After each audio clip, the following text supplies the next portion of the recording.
বিসমিল্লাহির রহমানির রহিম। দেশ ও দেশের বাইরে সকল মুসলমান ভাইদেরকে জানাই সালাম, আসসালামু আলাইকুম। সারা বাংলাদেশের বট বাহিনীকে আমন্ত্রণ কমেন্টে এসে গালিগালাজ করার জন্য। প্রিয় দর্শক, আজকে আলাপ করব ত্রয়োদশ জাতীয় সংসদ নির্বাচনের পরে প্রথম অধিবেশনকে ঘিরে বিরোধী দল ওয়াকআউট করেছেন। সেই বিষয়টা নিয়ে দুই একটি কথা বলবো, একটু শোনার চেষ্টা করবেন আশা করছি। সুপ্রিয় দর্শক, আজকে বিরোধী দল সংসদ প্রথম অধিবেশনে ওয়াকআউট করেছেন। মূল ঘটনা হচ্ছে রাষ্ট্রপতির বক্তব্যকে ঘিরে, বা রাষ্ট্রপতি ভাষণ দিবেন এই বিষয়টাকে কেন্দ্র করে বিরোধী দল সংসদ অধিবেশন থেকে প্রথম দিনেই ওয়াকআউট করলো। ঘটনা কি সত্যি রাষ্ট্রপতির ভাষণকে ঘিরেই তারা ওয়াকআউট করলো, না তার পিছনে গভীর কোনো ষড়যন্ত্র লুকিয়ে আছে, সেটা একটু বোঝার চেষ্টা করি। আমি ব্যক্তিগতভাবে মনে করি এই বর্তমান রাষ্ট্রপতির ভাষণকে ঘিরে ওরা বিরোধী দল ওয়াকআউট করেন না। বিরোধী দলের মূলত হচ্ছে বিরোধী দল ওরা এই 1971 সালে মুক্তিযুদ্ধের মাধ্যমে দেশ স্বাধীন হওয়ার পরে 1972 সালের 3রা নভেম্বরে যে সংবিধানটা প্রণীত হয়েছে বা সংবিধানটা তৈরি হয়েছিল, সেই সংবিধান অনুযায়ী আমাদের বাংলাদেশ পরিচালিত হয়ে আসছে। সেই সংবিধানের উপর তাদের একটা আক্রোশ আছে। সেই আক্রোশটা হলো, বর্তমান বিরোধী দলে যারা আছেন তারা বাংলাদেশটা গঠনের সময় বাংলাদেশের বিরোধিতা করেছিলেন।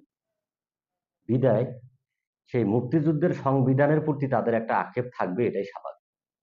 যদি তাই না হতো, তাহলে 5ই আগস্টের গণ অভ্যুত্থানের পরে অন্তর্বর্তীকালীন সরকার গঠন করার পর ছাত্রদের মধ্য থেকে যে দুইজন প্রতিনিধি আমরা দিয়েছিলাম, বা ছাত্ররা দুইজন প্রতিনিধি দিয়েছিল অন্তর্বর্তীকালীন সরকারে, তারা কিন্তু এই রাষ্ট্রপতির কাছেই শপথ গ্রহণ করেই দেশ পরিচালনা করে আসছিল। তাহলে এই রাষ্ট্রপতির কাছে শপথ গ্রহণ করতে যদি কোনো সমস্যা না হয়, তাহলে এই রাষ্ট্রপতি প্রথম অধিবেশনে ভাষণ দিবেন সংবিধানকে মান্য করে, তাহলে তাদের এই বিষয়টাকে কেন্দ্র করে কেন ওয়াকআউট করতে হবে? আসলে তারা রাষ্ট্রপতিকে না, তারা 1972-এর 3রা নভেম্বরে যে সংবিধানটা গঠিত হয়েছে সেই সংবিধানটাকেই তারা অপছন্দ করেন। কারণ দেশটা স্বাধীন হওয়ার সময় তারা বিরোধিতা করেছিলেন, এই দেশের সার্বভৌমত্ব রক্ষা করতে তারা বিরোধিতা করেছিলেন, মুক্তযুদ্ধের সময় তারা বিরোধিতা করেছিলেন। সেই লজ্জা ঢাকতে, সেই লজ্জা থেকে রেহাই পেতেই তারা 1972-এর সংবিধানকেই সবসময় অপমান করবেন। এটা নতুন কিছু নয়। আমি নতুন প্রজন্মের তরুণ উদীয়মান নতুন ভোটার, নতুন নেতা বা নতুন রাজনীতিতে যারা যুক্ত আছেন, তাদেরকে একটি বিষয়ে অনুরোধ করব, আপনারা 1971 মুক্তিযুদ্ধের ইতিহাস সঠিকভাবে পড়ুন, জানুন।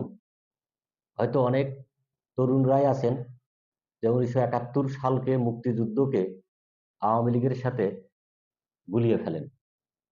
আপনারা হয়তো গত ফ্যাসিস্ট 17 বছরে মুক্তিযুদ্ধ বলতে আওয়ামী লীগকেই দেখছেন। বিদায় আওয়ামী লীগের ঘৃণাটা কনভার্ট হয়ে মুক্তিযুদ্ধের উপরে আপনারা নিয়ে আসছেন। তবে একটি কথাই বলবো, মুক্তিযুদ্ধ এক জিনিস, ফ্যাসিস্ট আওয়ামী লীগ অন্য জিনিস। আওয়ামী লীগকে আমরা সবাই ঘৃণা করি, ঘৃণা করতে পারি, তাদের কার্যক্রমকে আমরা প্রত্যাখ্যান করি, এটা স্বাভাবিক। তাই বলে আমরা 1971 সালের মুক্তিযুদ্ধকে কখনো ভুলতে পারি না। যে যুদ্ধটা আমাদেরকে একটা পতাকা দিয়েছেন, একটা সার্বভৌমত্ব দিয়েছেন, কথা বলার অধিকার দিয়েছেন, গণতন্ত্র দিয়েছেন, সেটাকে আমরা কিভাবে ভুলে যাব, বা সেই বিষয়টাকে কিভাবে আমরা অপমানমূলকভাবে দেখব? প্রিয় দর্শক, ভালো থাকবেন। আসসালামু আলাইকুম।